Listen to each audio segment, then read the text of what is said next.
La maquinaria electoral ya no le alcanzó al presidente López Obrador para repetir el tsunami del 2018. Y mire que hizo de todo. Reforzó programas sociales, salió de gira a promocionar obras, aplicó más vacunas días antes de la elección, se convirtió en un jefe de campaña que no solo defendía a los candidatos de su partido, sino que también giraba instrucciones a la Fiscalía General de la República, a la Unidad de Inteligencia Financiera para investigar a los de oposición.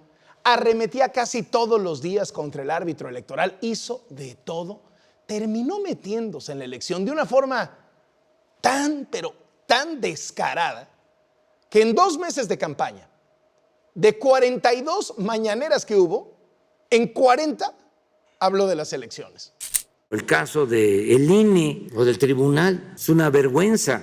Dejaron sin el derecho a participar al candidato de Michoacán, al candidato de Guerrero. Ahora están convertidos en el supremo poder conservador. Ya deciden quién es candidato y quién no. Asuntos que tienen que ver con violación de ese tipo de acusaciones son muy fuertes, pero tampoco se puede hacer linchamientos políticos. Ahora voy a aprovechar para hacer una denuncia como ciudadano. Un candidato de Nuevo León a la gobernatura, repartiendo tarjetas, que investigue la Fiscalía. ¿Y que usted está metiendo la mano en las elecciones? Claro que sí, claro que sí.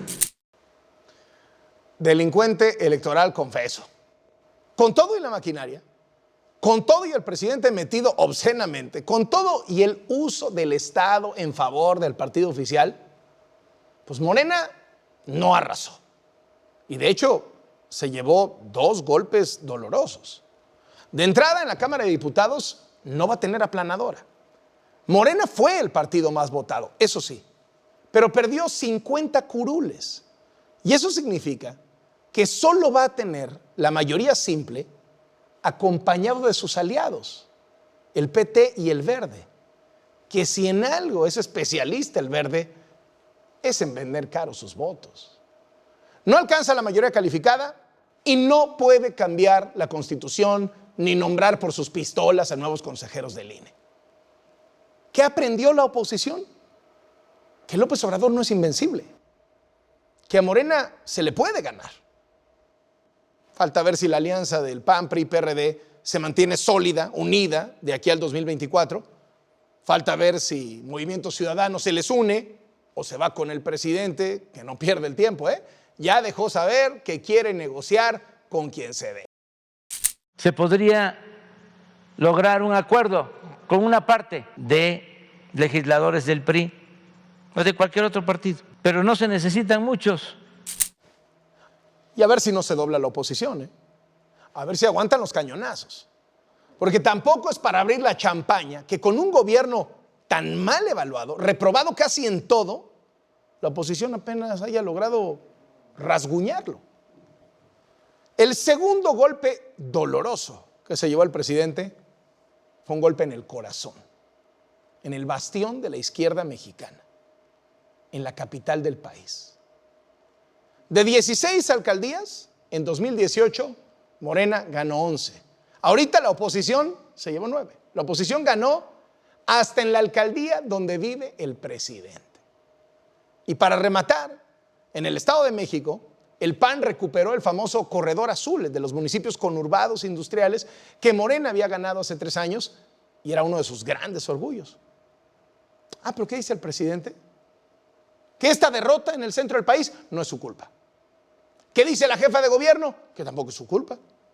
Para ellos, nada tuvo que ver la corrupción, el desplome en el metro, la inseguridad récord, las muertes por el coronavirus que manejaron fatal, el desempleo porque no apoyaron a los negocios durante la pandemia. No.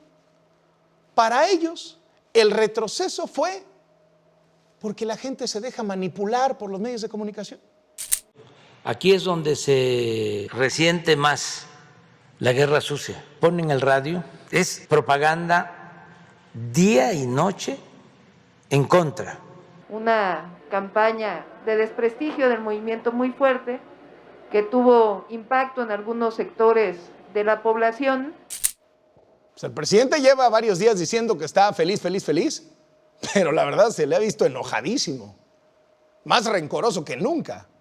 Y mire que es decir, lleva varios días diciendo que ganó, pero lamentándose que nadie se da cuenta. Vamos a dar una información con cifras o datos oficiales acerca de las elecciones. Se transmite en los medios, pero hay mucha distorsión. Están inclinados al Partido Conservador. Y sale a presumir, ¿sí? A presumir que tiene mayoría simple gracias al Partido Verde. Al Partido Verde que el propio López Obrador, no le voy a decir que criticó, insultó y descalificó en el pasado. Imagínese al presidente de la superioridad moral, sentado a negociar con el Niño Verde para juntar los votos. Ve este tuit de la elección intermedia anterior a esta.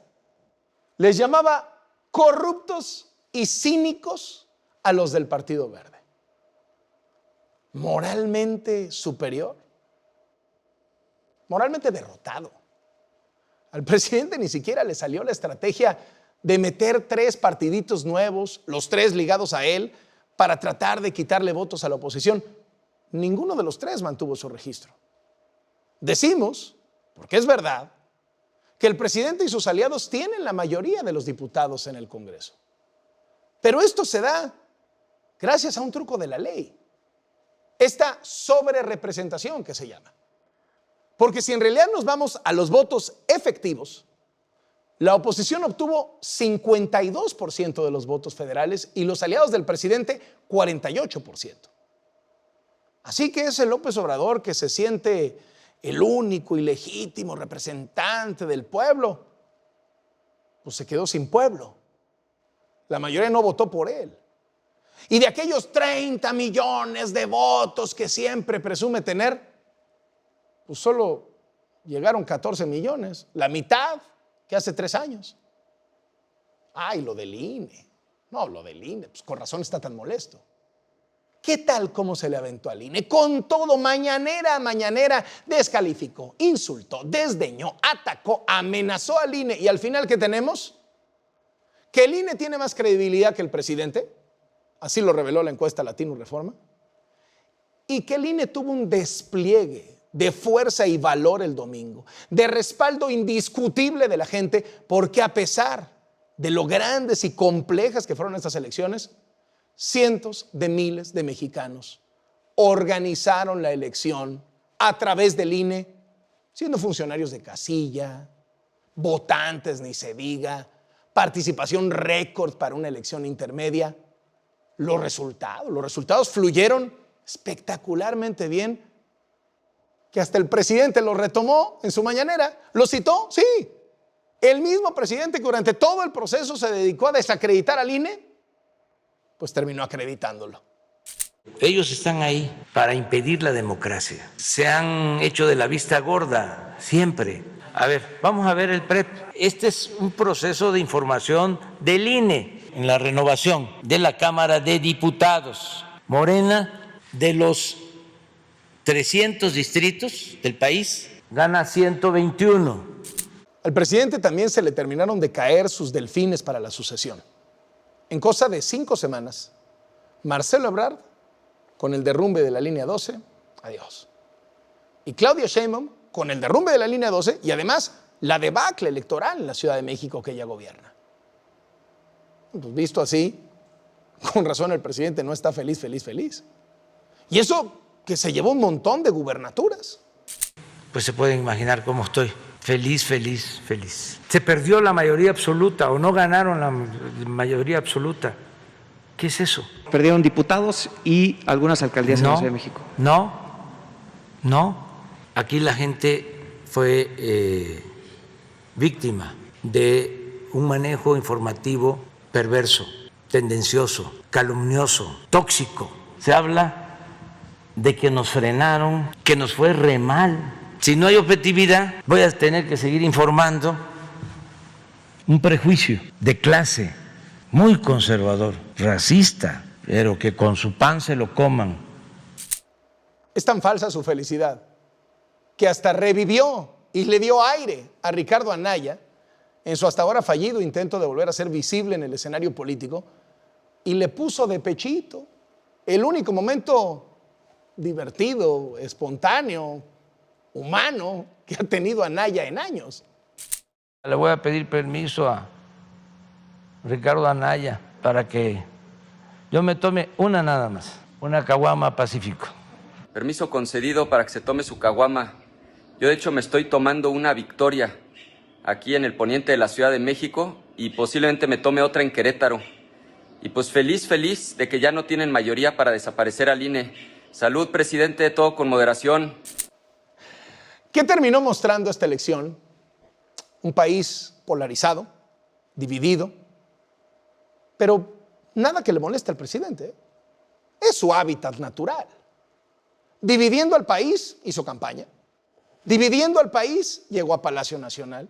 Y dividiendo al país, gobierna. Gobierna para su mitad del país. La otra mitad le resulta despreciable. Se los mando a decir a mis adversarios. Lástima, fifí. Antes de cerrar, una nota de tristeza por la violencia electoral.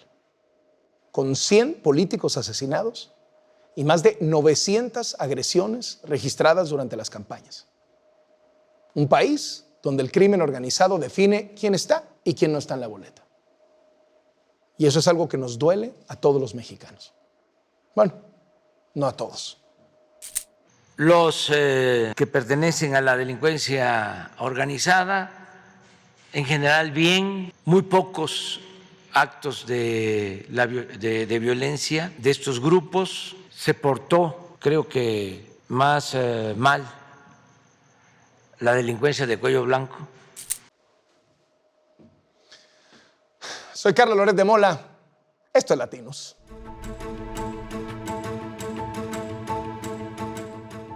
Mucha gente se pregunta cómo le hizo el presidente para tener tantos votos en los estados.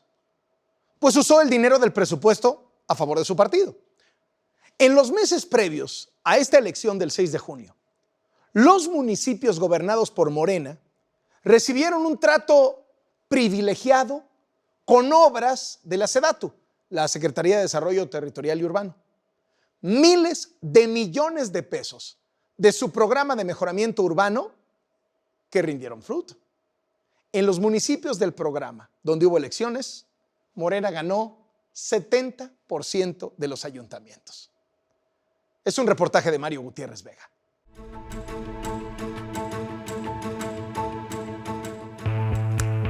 En los meses previos a las elecciones, la Secretaría de Desarrollo Agrario, Territorial y Urbano del Gobierno Federal inyectó miles de millones de pesos del programa de mejoramiento urbano a una selección estratégica de municipios. El resultado, en 7 de cada 10 de estos ayuntamientos, ganó Morena.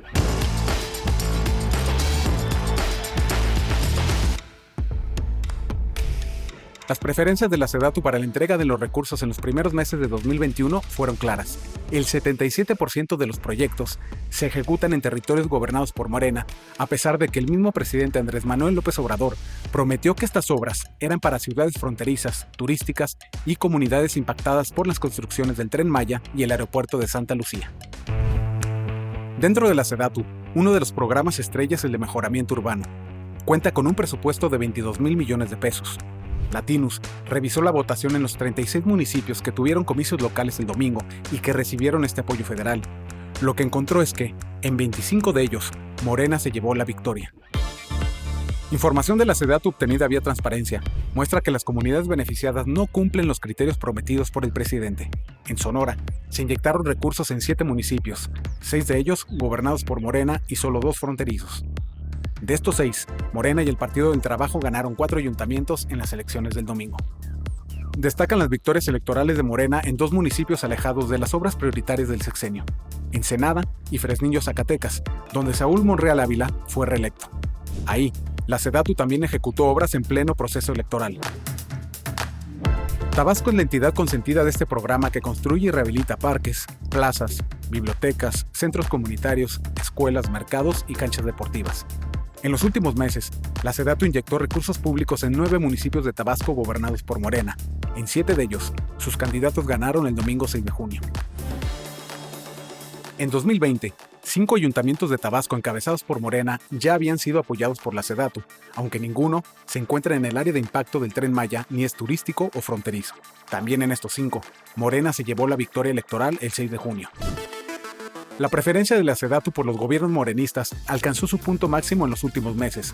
Si en 2019 la mitad de los 24 gobiernos locales que recibieron obras de mejoramiento urbano eran del partido del presidente, en 2021 ya se beneficia a 3/4 partes, de acuerdo con información obtenida vía transparencia.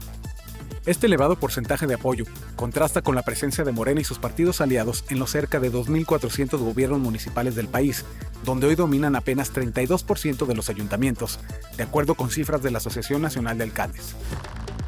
Además del uso electoral, las obras del programa de mejoramiento urbano acumulan defectos.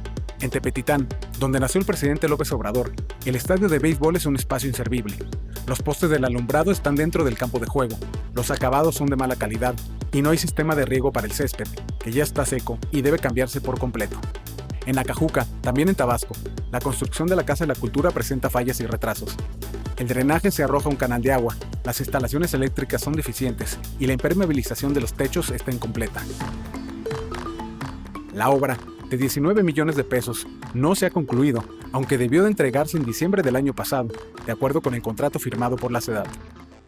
En los proyectos 2021 que financia la SEDATU, se encuentran también el estadio de béisbol de Palenque, donde juegan las Guacamayas de Chiapas, equipo propiedad de Pío López Obrador, y las mejores urbanas en los alrededores de La Chingada, el rancho del presidente Andrés Manuel López Obrador.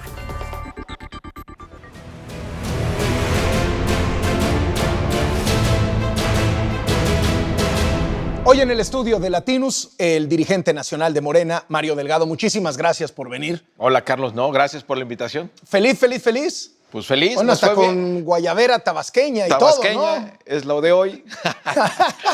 Nos fue bien, Carlos. Fue una elección muy difícil, ¿no? Venimos de la pandemia, del impacto económico de la pandemia, muy duro en México y en todo el mundo. Se juntaron, pues, toda la oposición en esta alianza, PRI, PAN, PRD, querían quitarnos la mayoría. Hubo mucho dinero también. Enfrentamos a 25 gobernadores, porque somos oposición, éramos oposición en 25 estados respecto del gobernador. Pero tenían de su lado al presidente, al gobierno federal, pero, a la Fiscalía General, la Unidad de Inteligencia Financiera, los programas sociales. Tampoco es como que estuvieran mancos, ¿no? Pero una de las grandes diferencias que vimos en esta elección, que por cierto, hay que celebrar la participación tan importante de la gente. 1 de cada 2 mexicanos salieron a votar, es algo extraordinario. O sea, es otro mensaje de que los mexicanos queremos vivir en democracia. Pero bueno, otra de las diferencias, y eso, digamos, una de las conclusiones de los observadores internacionales, es que no vimos como en el pasado una intervención por parte del gobierno federal. O sea, no estuvo ahí. De 42 mañaneras, López Obrador habló de las elecciones en 40. No, pero defendiendo la democracia, Carlos. O sea, y como jefe de Estado, yo creo que él tiene la responsabilidad de defender nuestra democracia. A ver, pongo el ejemplo de Nuevo León. Hasta la UIF y la Fiscalía metieron para pegarles a los 2 candidatos punteros que le ganaban a Morena. Pero no para pegarles. A ver, lo de la tarjeta pues es un delito flagrante. O sea, por cierto, muchos de Morena hacen. Que los denuncien. Y que Marcelo Ebrard inventó. Pero en el pasado, ahorita ya es delito. A ver, nosotros cambiamos la Constitución para que cuando se convierta en un delito electoral, sea delito grave. Lomelí en Guadalajara de Morena lo hacía. Pues que lo investiguen, ¿no? Pero lo que no se vale es eso. lo hacía. Lo que no se vale es eso. Ya, la idea es que la gente decida libremente, ¿no? Y fíjate, yo creo que hay una diferencia. Pero no podemos decir que el presidente no hizo campaña. O sea, el presidente claro que hizo campaña. No, y es un activo electoral para Morena. O sea, es una máquina de hacer campaña el presidente. O sea, lo hace bien. Pero mira, siempre me cuestionaron eso, ¿no? A ver, ¿cómo le va a Morena ahora que Andrés Manuel no está en la boleta? No está en la boleta, pero está en 7 de cada 10 hogares que reciben hoy un apoyo que antes no lo recibían. Los programas sociales. Ahí está. ¿Cuál fue, obviamente, nuestra estrategia? Plantear la coyuntura del 21. O seguía la transformación o regresaban los corruptos de siempre. Pulcramente hablando, ¿no está mal decir, si te llega un programa social, es que Andrés Manuel entró a tu casa? O sea, no justamente lo que ha peleado la izquierda históricamente es disociar el programa social del gobernante. Te voy a decir cuál es la enorme diferencia. De que antes había una manipulación electoral de los programas sociales. Ahora, quien tiene un programa social es porque es un derecho, Carlos, universal. O sea, no hay ahí un operador de Morena que esté condicionándote el apoyo, ¿no? Tienes tu tarjeta, tú vas, los adultos mayores van y cobran su pensión, lo mismo que los jóvenes con sus becas, lo mismo que las personas con discapacidad. Por eso los convertimos en derechos sociales, por eso modificamos la Constitución para que sea un derecho social, lo cual te libera de cualquier manipulación electoral. Los servidores de la nación eran operadores electorales de Morena. No, operadores electorales no, ellos hacen el despliegue para llevar. O sea, es decir, pasaron de ser operadores electorales de Morena a siervos de la nación, es lo que quise decir. No, yo creo que hay de todo, ¿no? Eso no puedes concluir con eso. Pero ¿cuál fue la tarea de los servidores de la nación? Estar en territorio, hacer este gran padrón. Porque mira, una de las cosas que encontramos cuando se recibe el gobierno es que por lo menos el 30% del presupuesto supuestamente para la gente se quedaba en el camino. Se quedaba en los Coyotaje, operadores, ¿no? el coyotaje. Y eso fue lo que se eliminó justamente haciendo un padrón en todo el país de los que iban a ser los beneficiarios que hoy reciben el apoyo directo. Decía hace un ratito, la gente no quiere regresar a ese pasado corrupto, etcétera, etcétera, y creo que está clarísimo, ¿no? O sea, creo que es contundente. ¿Sigue viviendo Morena del pasado corrupto porque no tiene resultados de gobierno que presumir? Y pienso pues, en la crisis económica, en la pandemia, en la inseguridad récord. Es decir, le ha costado al presidente dar resultados y se ha trepado en un discurso de, nomás acuérdense de dónde venimos. Pues yo creo que la gente está viendo la diferencia. Sí hay una enorme diferencia, Carlos, de tener por primera vez en muchos años un presidente honesto. Y eso lo valora mucho la gente. Tú dices, no hay resultados de gobierno. Estamos hablando de que en 7 de cada 10 hogares hay un programa apoyo social. Ese es un resultado de gobierno. Y sigues con el compromiso, además, de no endeudar al país, de no aumentar impuestos, de que no se incrementen los precios de los energéticos, una austeridad republicana muy estricta, que es lo que te da el margen presupuestal para una inversión social histórica, con inversión ahora en infraestructura por parte del gobierno, con una visión diferente. Ya no, la inversión pública ya no la determina ahora pues la corrupción o dónde va a haber más moche en determinada obra. No, hay una estrategia de desarrollo regional, como lo es el Tren Maya, como lo es el corredor transísmico. Son visiones de desarrollo regional. Un uso ahora, por ejemplo, que eso es, a mí es de lo que más me gusta y poco se sabe, de una política impositiva para promover el desarrollo económico, la frontera, la disminución del IVA, la disminución del impuesto sobre la renta, el incrementar al doble el salario, pues ha generado mucha actividad económica en la frontera. Esas son cosas diferentes y esos son resultados de gobierno. ¿Se imaginó Mario Delgado 11 gubernaturas? Pues ahí estábamos en la pelea, le estábamos haciendo la lucha. Yo Pero pensé, así ni en una noche tequilera 11, ¿no? O sea, parece que es Mira, 8, 9. Fíjate, a ver, que hagan una evaluación de esa tarde, el tarde del 6 de junio. ¿Qué salieron a decir los distintos líderes de los partidos? ¿Yo qué dije? Vamos a ganar 12 a las 6 de la tarde. Me falló por una, me falló Chihuahua. Yo pensé que la podíamos sacar a partir de los números que teníamos.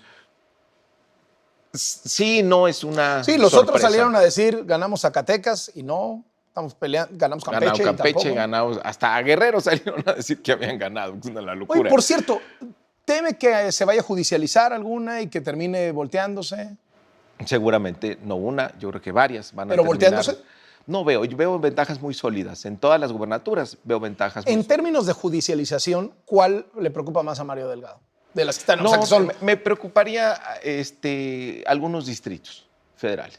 distritos. Es que digamos que No son que gubernaturas margen- se vayan a voltearse. Campeche, por ejemplo, que está muy cerrada. Está cerrada, pero la votación de diferencias es muy alta, ¿no? Michoacán también aparece cerrada. Michoacán, ¿No teme que le den la más vuelta? bien, yo quiero ver al INE enfrentar una prueba de fuego en términos de su imparcialidad a la hora de la fiscalización. Con 2 ejemplos, Nuevo León y Chihuahua, donde es brutal el dispendio, brutal el gasto. A simple vista te das cuenta que rebasaron los topes. Vamos a ver qué hacen, porque a nosotros nos midieron con una vara muy estricta. Por 19,000 pesos bajaron a Félix, por 12,000 pesos bajaron a Morón. Aquí son millones de pesos que según nosotros, a simple vista, rebasan los topes de campaña. ¿Quieren revertir Chihuahua y Nuevo León? No, quiero ver que haya equidad en la evaluación, en la fiscalización que hace el INE. Se supone que en el caso de Nuevo León son más de 5 puntos de diferencia. Cuando la diferencia es mayor a 5 puntos, se supone que ya no la ley misma dice que no la tiras, ¿no? No, pero se supone que hay una fiscalización muy estricta. Digamos, reconocemos que no nos fue bien, ¿no? O O sea, no es que la queramos ganar en la mesa Ok. cuando no la ganamos en las urnas. Quiero ver que haya una fiscalización eficaz. En San Luis quedaron en tercer lugar, pero su aliado, el Partido Verde, aparece en primero en los conteos rápidos y la oposición está impugnando también. La diferencia fue corta. ¿Qué van a hacer ahí? Ahí hay una gran diferencia. El ganador es Ricardo Gallardo, PT Verde. Esos partidos son aliados nuestros a nivel federal y yo creo que se tiene que respetar su triunfo. O sea, ¿van a apoyar al Partido Verde en San Luis? Nosotros le reconocemos su triunfo. ¿Qué pasó en la Ciudad de México, Mario Delgado? Mira, no lo sé Porque todavía. el presidente dice, estoy feliz, feliz, feliz, pero se le ve súper enojado. No, hombre, Trataba está yo de feliz. encontrar explicaciones, decía, ¿por qué yo estaría en la fiesta? Pues 11 gubernaturas, ¿no?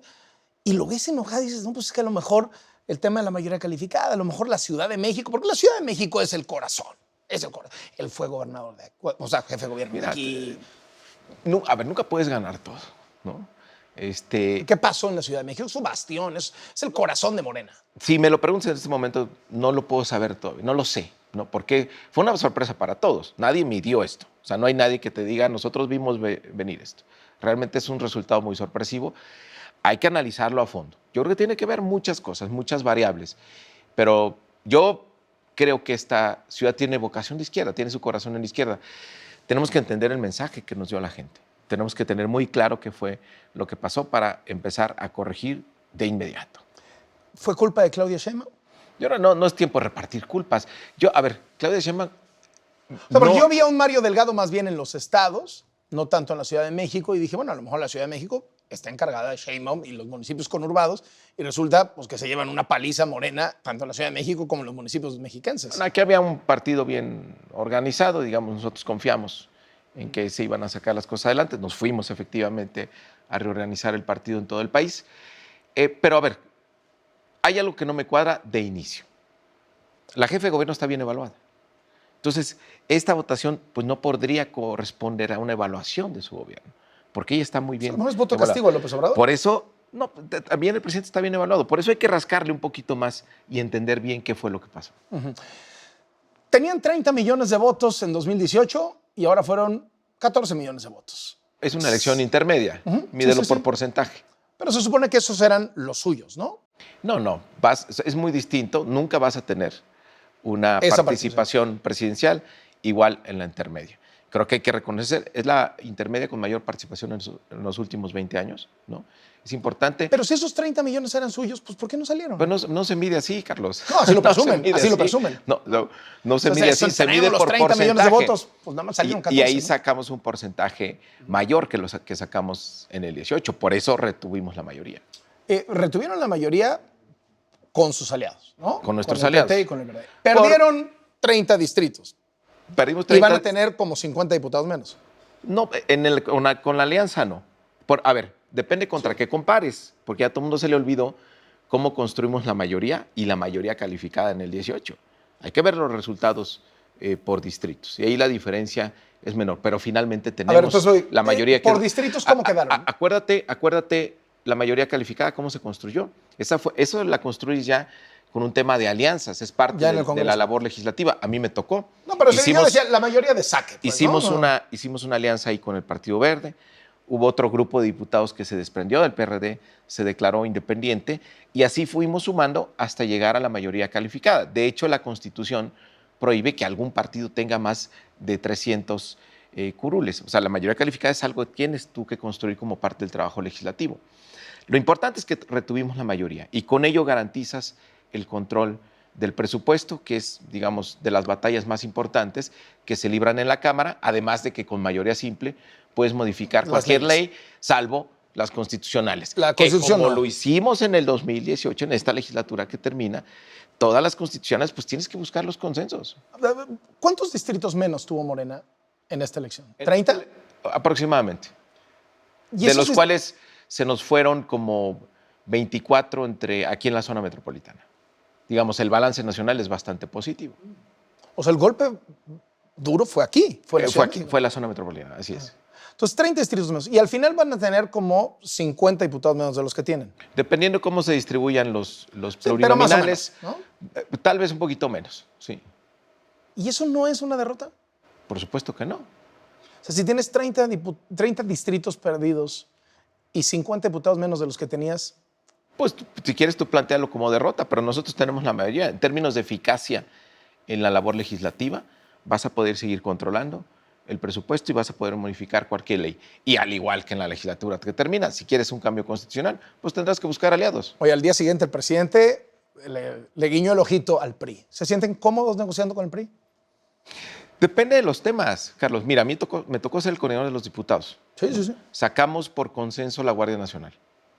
Con el PRI sacamos la reforma educativa. Solos nos fuimos con la reforma al cuarto constitucional para que los programas sociales se convirtieran en derechos constitucionales. Depende del tema, es cómo articulas. O sea, no es que vayas a ir con un partido, con otro. Pero se tienen que sentar con el Verde sí o sí. El Verde. Y es la nuestro aliado. noche de la elección, Manuel Velasco dijo, bueno, pues no nos den por descontados. O sea, ya subiendo el precio de la negociación. Pues, No, a ver, no es una alianza electoral.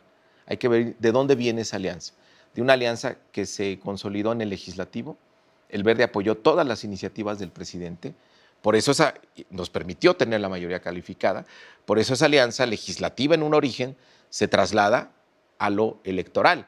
Y esa alianza en lo electoral tiene como único objetivo conservar la mayoría, que fue lo que cumplimos. No es que ahora tengamos que sentarnos a negociar con el Verde a ver si nos va a querer apoyar, si para eso hicimos la alianza. Ayer tuvimos una conferencia de medios con Alberto Anaya y con la dirigente del Verde justamente para reafirmar que estamos más unidos que nunca. El Partido Verde, ¿no? ¿Les da orgullo ser aliado del Partido Verde? Mira, todos los partidos tienen su Pensando pasado. por lo que ¿no? decían ustedes mismos del Partido Verde hace apenas 4 años. ¿no? Pues sí, Carlos, pero también hay un Partido Verde a partir del septiembre del 2018. Ahí están sus votos, son públicos, son verificables. Han jalado. A ver, yo no me iba a aliar electoralmente con un partido sobre que tuviera dudas, decir, es que sí te vamos a apoyar. No, hay hechos, ahí están sus votos contundentes. ¿Y confían en que el PRI les pueda dar la mayoría calificada? Yo no lo plantearía así, dependiendo del tema, dependiendo de la reforma que se esté planteando. Y circuló Esa muchísimo. ya es chamba de legislativos. La fracción de Morena Claro. tendrá que buscar los consensos para tener los votos necesarios. Es el voto efectivo, es decir, ya quitando los votos nulos, los partidos chiquitos que no lograron su registro, el voto efectivo trae más o menos 52% de la oposición, 48% de Morena y sus aliados. O sea, 52% el bloque opositor más MC, que jaló por otro lado, 48% Morena y sus aliados. ¿Qué les dice esto sobre dónde está el corazón de la mayoría del país o si realmente el país está partido por la mitad? Yo creo que el mensaje... Polarizado, dividido. Pues yo creo que el mensaje es muy claro, Carlos. Antes de esta elección gobernábamos alrededor de 35 millones de mexicanos. Una vez que tomen posesión los nuevos gobiernos, vamos a gobernar más de 60 millones de mexicanos. Casi la mitad de los mexicanos, más de la mitad de los estados del país van a estar gobernados por Morena. Entonces, pues creo que ahí está el mensaje. La gente quiere que siga el proyecto de la transformación. La gente aprueba el trabajo del presidente de la República. Desde hace un rato, Mario Delgado, fue una gran jornada, gran participación, la elección se organizó muy bien. ¿Ya ahí muere con el INE? Hizo bien la parte de organizar la elección, está ahora a prueba la calificación, el conteo, que no permita que haya intereses ajenos, que nadie le meta mano a los conteos. Vamos a ver los resultados. El pueblo de México dio un gran salto en el 2018. Fue una auténtica revolución pacífica lo que vivimos. O sea, medio país salió a votar. ¿Y cuál es el mensaje? Independientemente del tema partidista. Queremos vivir en democracia. Los mexicanos queremos dirimir nuestras diferencias por la vía legal, pacífica y en las urnas. Que, por cierto, el INE las organiza y la gente confía en el INE tanto que va y con el INE vota, ¿no? Que ratifica ese mensaje el domingo pasado. ¿Qué le corresponde al INE? ¿Qué le corresponde al árbitro? Que ese cauce democrático siga corriendo. Entonces, cualquier No, a ver, Carlos. O sea, del 2018 para acá, pues, elección organizada, los resultados súper bien. Pero han ganado las dos. Pero espérame. El avance democrático, luego la gente, algunos consejeros piensan que el avance democrático es gracias a ellos. No. El avance democrático en este país es una lucha de la sociedad, de la gente, de la sociedad, sin duda. Ahora, pues esta actuación parcial, ¿no? Esta actuación que entendemos obedece a que es algunos consejeros que vienen todavía Pero del sí tema ganaron. de cuotas y cuates. No, sí, pero no se nos olvida. O sea, o no ganaron, no estoy No, pues entendiendo es mal que porque... ya estás como el haya sido como haya sido. No, a ver, no. Lo que sí me refiero importa, es, o sea, importa yo nunca he visto al equipo y- que gane en el fútbol impugnaron mal arbitraje. No, pero es que estos árbitros te quieren meter gol y tal. A ver, lo que hicieron en Guerrero y lo que hicieron en Michoacán.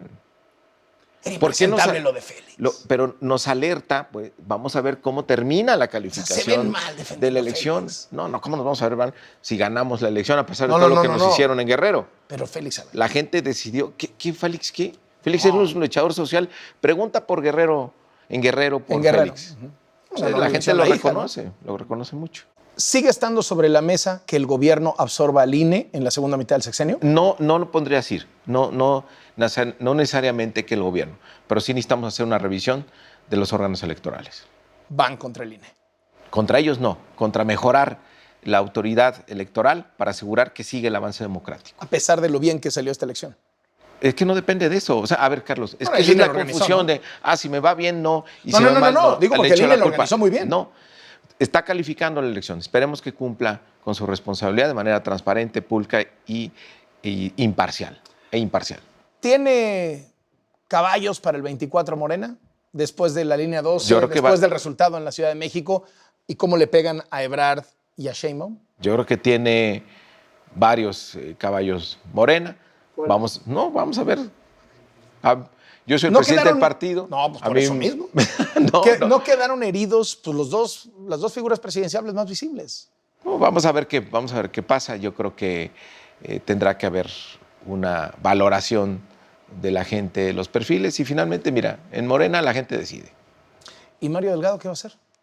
Pues vamos a estar aquí reorganizando al partido. Tenemos ya la consulta para enjuiciar a expresidentes en agosto. Tenemos la revocación de mandato en marzo. Tenemos 6 Sigue la elecciones campaña, ¿no? estatales. Sí, en junio. Es que aquí no hay respiro. Mira, si vamos ¿Y para el 24 con qué sueña Mario Delgado? con que ganemos la presidencia, con que siga ¿Pero avanzando con quién? nuestro... ¿Con quién? Con quien gane, con quien sea el mejor representante ¿Se ve del Mario movimiento. Delgado en esa boleta? No, para nada, no. A mí me toca organizar al movimiento. ¿Y en la de la jefatura de gobierno? Pues vamos a ver. Vamos a ver qué pasa. ¿Polarizar es una buena estrategia electoral? ¿Les ha funcionado? Me atengo a los resultados. Muchísimas gracias por venir, Mario Delgado. No, gracias a ti, agradecerle al pueblo de México que se decidió por seguir impulsando la transformación. Mario Delgado, el dirigente nacional de Morena en Latinos.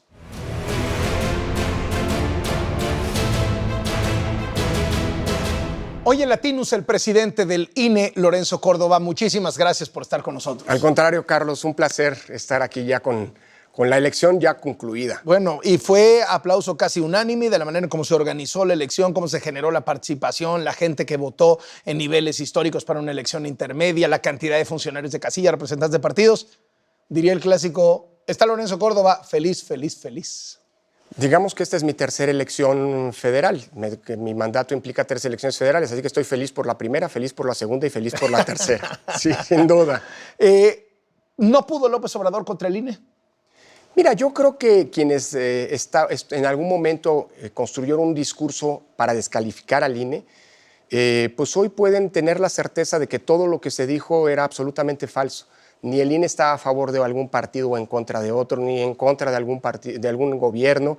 El INE simple y sencillamente es un órgano técnico muy profesional que necesita del respaldo de la ciudadanía, que contó con el respaldo de la ciudadanía y que hizo una elección, pues la verdad, impecable desde el punto de vista, como ya decías, de la participación, desde el punto de vista pues político, pero también desde el punto de vista técnico. Los sistemas que hemos desarrollado han funcionado como nunca antes en otra elección. Los rangos del conteo rápido fueron brutalmente precisos. O sea, le pegaron tal cual. Exacto. Y además, si tú los comparas con los rangos, con las votaciones, con los resultados que dio el PREP, por cierto, un PREP que llegó a unos niveles de captura de acta inéditos, 99.55% de las actas capturadas, lo que el PREP te decía está exactamente en medio de los rangos. Y lo que está por terminar, es decir, todo el tema de los cómputos distritales, nos van a constatar exactamente lo mismo. Es decir, desde el punto de vista técnico... O sea, el conteo voto por voto no va a cambiar nada. No, y y está ocurriendo en 11 distritos, en 11 de los 300 distritos, el conteo total de los votos.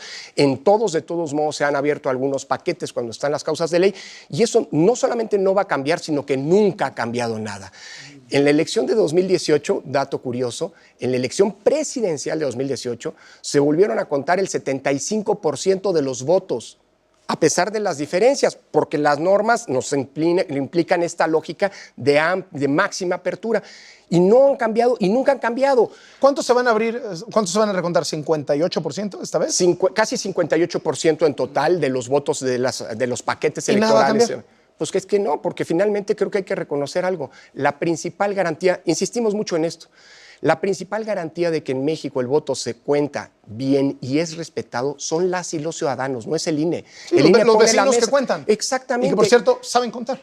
Saben contar y se constata justamente en esta apertura y recuento de los votos. Ahora, no dejan de estar en la mira. Hace un ratito, en este programa, Mario Delgado decía, el INE todavía tiene que demostrar la calificación de la elección y pues no estaría mal hacerle algunas reformas. Es decir, no queda el gobierno, no queda su partido, a pesar de los resultados, satisfecho con el trabajo del ya instituto. es ganancia que después de la elección ya no diga Mario que el INE hay que exterminarlo, porque lo dijo. Yo creo que, a ver, el sistema electoral mexicano es mejorable, es perfectible, sin lugar a dudas. No, pues hay de reformas a reforma, ¿no? Pero es decir, hay como reformas que claro. pueden mejorarlo y hay reformas que buscarían que el gobierno lo absorba. Bueno, eso es lo que han planteado también representantes de algún partido político. Ha dicho que como ya cambiaron las cosas, que las elecciones las debería hacer gobernación. Imagínate tú, de ahí venimos. Yo creo que aquí vale la máxima de los anglosajones. Si funciona, no lo arregles. Y menos porque lo puedes descomponer, ¿no? Entonces yo creo que hay cosas que hay que mejorar. Pero después de esta elección, yo la verdad creo que los problemas del país están en otros lados. ¿Le callaron la boca al presidente con sus ataques al INE con la elección? Yo creo que le demostramos a todos aquellos que desconfiaban del INE que estaban mal. Que en el INE, si hay algo confiable en este país, y confiable sobre todo por la mayoría de las y los ciudadanos, es el Instituto Nacional Electoral. Y no es casual que sea la institución civil del Estado mexicano que más confianza genera entre las y los mexicanos. La mejor prueba del por qué esa confianza es lo que pasó el domingo. En la encuesta que hicimos Latinos y Reforma, el INE salía con un 62% de credibilidad y el presidente por ahí de 56% de credibilidad. Es decir, a pesar de los ataques, pues el INE tenía más credibilidad que el presidente. Y hay que ver qué pasa después de esta elección. Yo creo que tener una institución electoral confiable es bueno para todos. Nadie pierde, a menos que seas un desleal con la democracia, teniendo una institución electoral en la que la ciudadanía confíe y en la que los actores políticos confíen en su autonomía y en su imparcialidad. De eso depende el juego democrático. Curiosamente, la oposición está clamando fraude y está sospechando del PREP y de los resultados en algunos estados que perdió. Caso de San Luis Potosí, Campeche, Michoacán, Guerrero. ¿Les preocupa esto? ¿Creen que alguno de los estados pueda darse la vuelta, caerse en la mesa? Yo creo que esto es parte de algo que es muy propio de la cultura política de los actores políticos en México, que es que todavía no han logrado asimilar eso que es una condición, digamos así, de comportamiento democrático, que es la aceptabilidad de la derrota. En fin, claro que existen causas legales para impugnar, procesar sus inconformidades, tramitar sus quejas, y qué bueno que recurran a ellos. Lo demás es puro discurso que no abona a la recreación democrática, pero que siempre ha estado ahí. Y un dato no curioso, falló ningún PREP. No, hombre, hay un PREP que no funcionó como debe haber funcionado, pero eso lo advirtió el INE porque hubo un descuido, Guerrero, que ¿no? es el de Guerrero. Sin embargo, el conteo rápido que el INE hizo de la elección de gobernador de Guerrero es pues, con un grado de puntualidad y digamos así, de precisión como los otros. No hay margen para que se voltee ninguna de las elecciones. Mira, de entrada no, hay que ver qué pasa en el ámbito municipal, porque elecciones Me refiero a municipales... las gubernaturas. No, en las gubernaturas es muy difícil. En todo caso, bueno, todavía esta historia no se acaba. Pasaron las elecciones, pero el proceso electoral todavía le faltan partes muy importantes. A lo mejor eso es a lo que se refería Mario, y al final del día me va a dar mucho gusto escuchar a Mario reconociendo el trabajo trabajo del Instituto Nacional Electoral, como espero lo haga el conjunto de la ciudadanía. Dicho eso, falta todavía que terminen los cómputos. El INE realiza los de diputaciones federales, pero falta, cada estado es responsable de los respectivos cómputos. Falta que el INE termine la fiscalización de las 29,000 candidaturas que hicieron campaña, y esto va a terminar el 22 de julio. En ese momento el INE va a determinar quién cumplió con las reglas, quién no, y en consecuencia qué sanciones se merece, y cómo quedaron los gastos respecto de los topes de gasto de campaña. Porque si hay un rebase de los topes de gasto de campaña de más del 5%, podría el Tribunal Electoral o los tribunales electorales determinar alguna nulidad. Yo confío en que esto no ocurra. En todo caso, faltará esa tercera etapa, que es justo la impugnación y la calificación de las elecciones, que las hacen los tribunales, y finalmente, a finales de agosto, el INE va a asignar las 200 diputaciones de representación proporcional una vez que hayan terminado las impugnaciones. Entonces, todavía falta un trecho. Yo confío en que lo que ha ocurrido termine en buen puerto, y, por supuesto, la litigiosidad tiene un espacio para procesarse. Después de cómo salieron las cosas el domingo, me imagino que está al tanto Lorenzo Córdoba, presidente del INE, que lo están candidateando a la presidencia. A ver, no. Y seamos, No, sí. bueno, pero yo diría, seamos serios. La respuesta es no, con mucha contundencia. Es más, lo ¿No digo así. será candidato presidencial? No, y quien quiera perder dinero, que apueste en ese sentido. Lo dije desde el momento en que tomé posesión como presidente del INE hace ya 7 años y medio. Yo soy un académico prestado a la función pública, tengo mi plaza en la universidad, estoy con licencia, me acaban de asignar, por cierto, como hay remodelaciones en el Instituto de Investigaciones Jurídicas, el que va a ser mi cubículo, al que cada vez empezaré a ir más y más, y eso es a lo que quiero dedicar mi vida. Nunca va a hacer vida partidista. Nunca la he hecho y no tengo ninguna intención de hacerla. ¿Cuándo se acaba el cargo de presidente del INE? El 3 de abril de 2023. Así que quien me quiera buscar el 4 de abril de 2023... ¿En jurídicas? En jurídicas en la UNAM me puede encontrar. Viene la consulta sobre los expresidentes ya pues prácticamente en un par de meses. Así es. ¿Cómo va a estar eso? Bueno, ¿A alguien le importa? Bueno, el INE, eso lo veremos. Dependerá de cuánta gente decide ir a votar. O sea, van a hacer otra vez todas las casillas, todo este show. Mira, no porque no nos dieron los recursos para ello. Esto es importante, Carlos.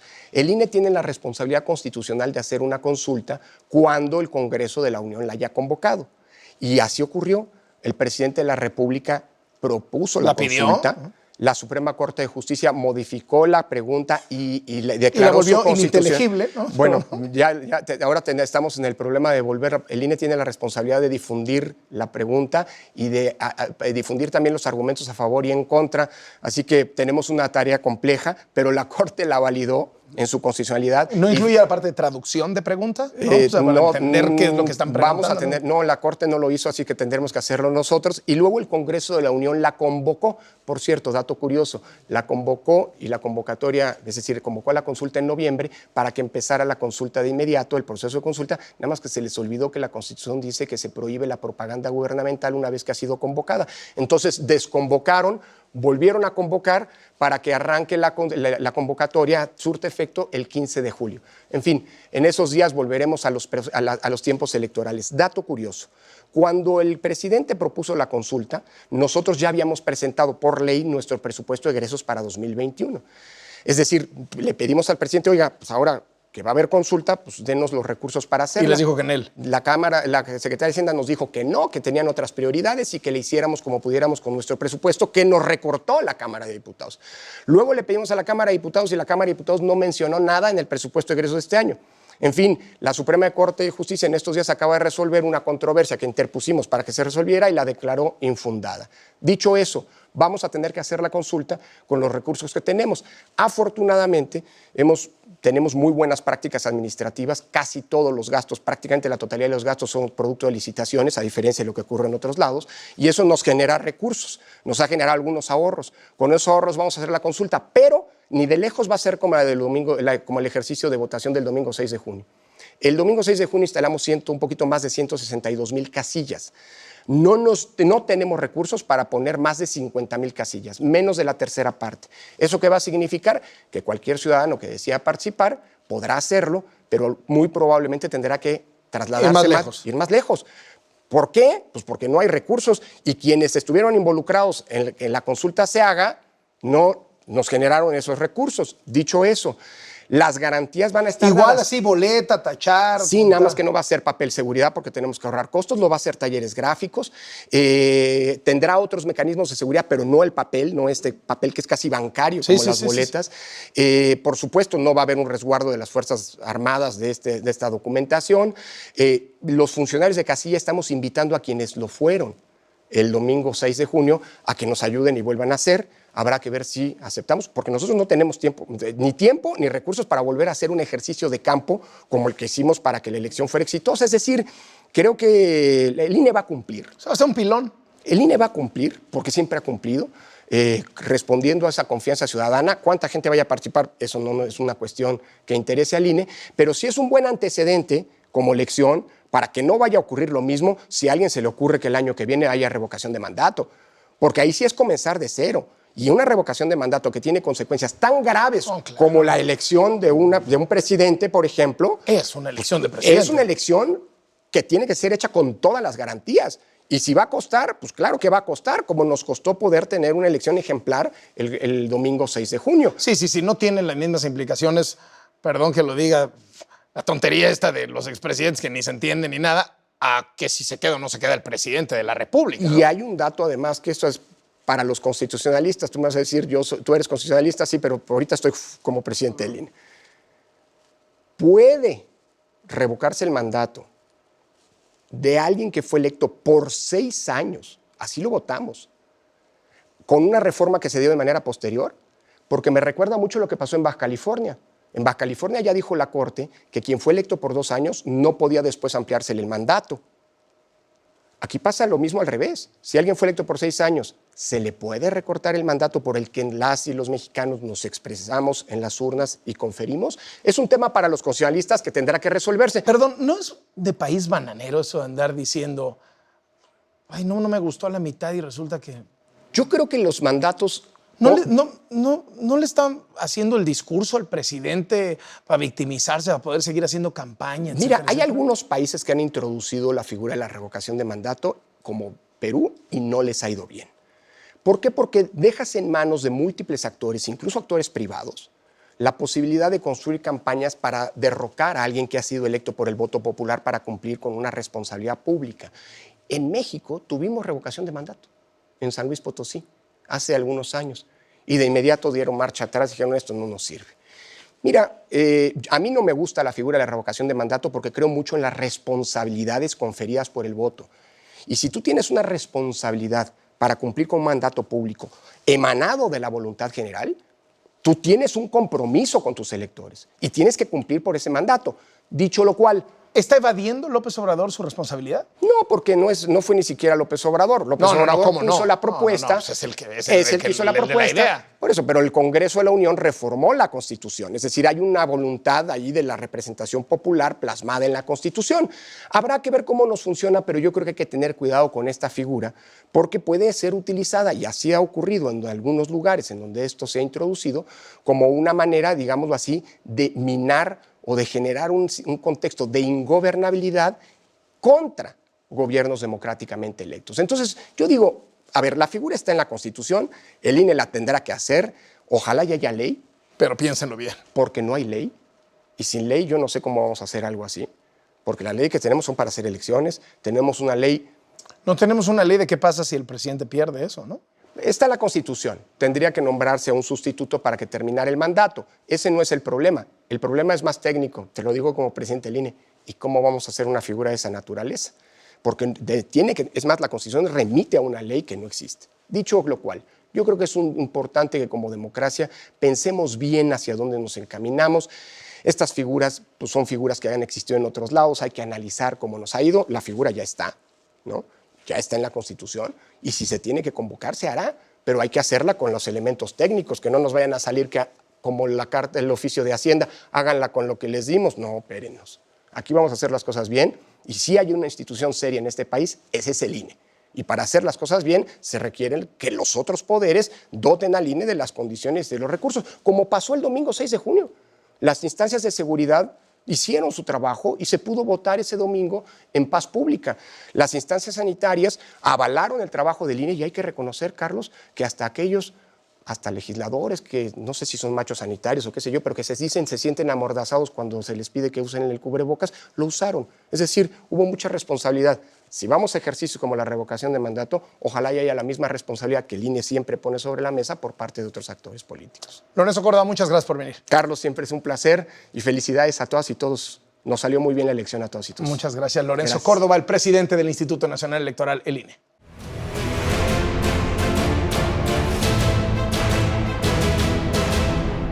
Bueno, pues ya se acabaron las campañas. No, apenas van a empezar. Nos vemos la próxima semana.